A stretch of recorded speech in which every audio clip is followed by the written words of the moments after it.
Assalamualaikum warahmatullahi wabarakatuh. Apa kabar koi lovers? Jangan lupa bahagia. Gimana kondisi hari ini? Semoga selalu sehat ya teman-teman, serta dilancarkan untuk rezekinya hari ini. Untuk hari ini video koi David akan sedikit membahas ataupun memberikan tips agar air kolam kita itu tetap jernih teman-teman.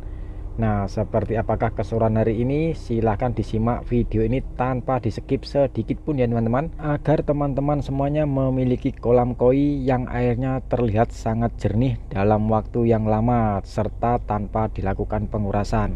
Dan tips ini dikhususkan untuk bagi para pemula ya teman-teman, yang kemungkinan besar tuh sepengalaman saya pada waktu saya masih jadi pemula dulu itu, saya selalu bingung kenapa air kolam saya itu selalu kehijau-hijauan, selalu coklat, terus kotor terus. Nah, ini buat panduan bagi teman-teman yang masih pemula. Walaupun saya juga masih pemula, tapi setidaknya saya ini sudah memiliki pengalaman ya teman-teman, walaupun sedikit. Oke, untuk selanjutnya mari kita mulai dari tips yang pertama teman-teman. Untuk tips yang pertama yaitu gunakan kolam yang ideal. Dalam membuat kolam koi, pastikan membuatnya seideal mungkin ya teman-teman. Buatlah kolam dalam tanah atau dengan desain yang terbaik yang teman-teman sukai. Sebaiknya hanya 70% saja yang teman-teman buat sebagai kolam. Untuk yang 30%-nya itu teman-teman gunakan sebagai chamber. Chamber itu atau bisa disebut juga dengan namanya filter teman-teman. Nah, agar suhu kolam senantiasa stabil baik siang maupun malam hari, buatlah kedalaman kolam itu antara 1-2 meter ya teman-teman.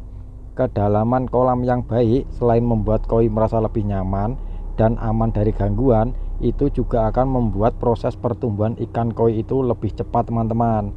Nah, itu adalah tips yang pertama. Kemudian untuk tips yang kedua yaitu adalah menyortir jumlah ikan yang ada di kolam teman-teman.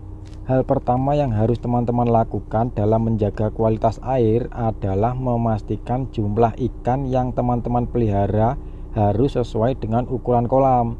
Dengan hal ini, kandungan amonia akibat proses kotoran dan sisa makanan ikan di dalam air masih bisa teman-teman kendalikan dengan baik. Kemudian untuk tips yang ketiga yaitu gunakan media pendukung teman-teman.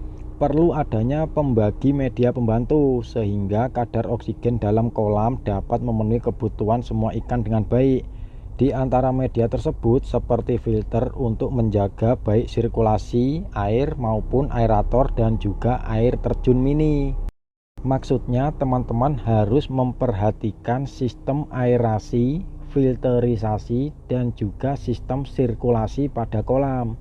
Dalam artian pada saat sistem air bersirkulasi, itu kotoran yang terbawa dari kolam itu kan masuk ke dalam chamber ataupun filter. Nah, filternya harus mumpuni sehingga mampu menahan kotoran-kotoran baik itu racun-racun ataupun sisa amonia dan sisa pakan yang berasal dari kolam itu tertahan di chamber teman-teman, sehingga pada saat sistem airnya itu bersirkulasi kembali ke kolam, itu kolamnya tidak membawa kotoran sehingga airnya tetap jernih.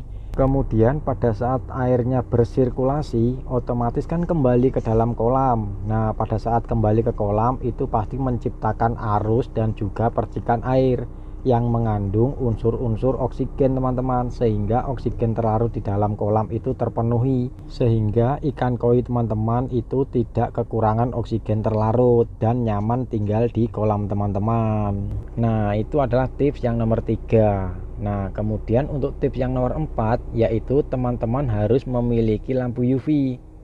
Untuk lampu UV itu sebaiknya ditaruh di chamber terakhir atau di chamber pompa teman-teman. Untuk fungsi lampu UV yaitu adalah membunuh bakteri jahat yang akan masuk ke dalam kolam dan juga membunuh alga-alga yang akan mengakibatkan kolam teman-teman akan berwarna hijau airnya, karena alga itu akan tumbuh di air yang terpampar sinar matahari secara langsung. Jadi untuk mengendalikan alga agar warna air kolam kita tidak berwarna hijau, maka teman-teman wajib memberikan lampu UV itu agar kolam kita tetap terlihat sangat-sangat jernih teman-teman. Dan itu adalah tips yang nomor 4.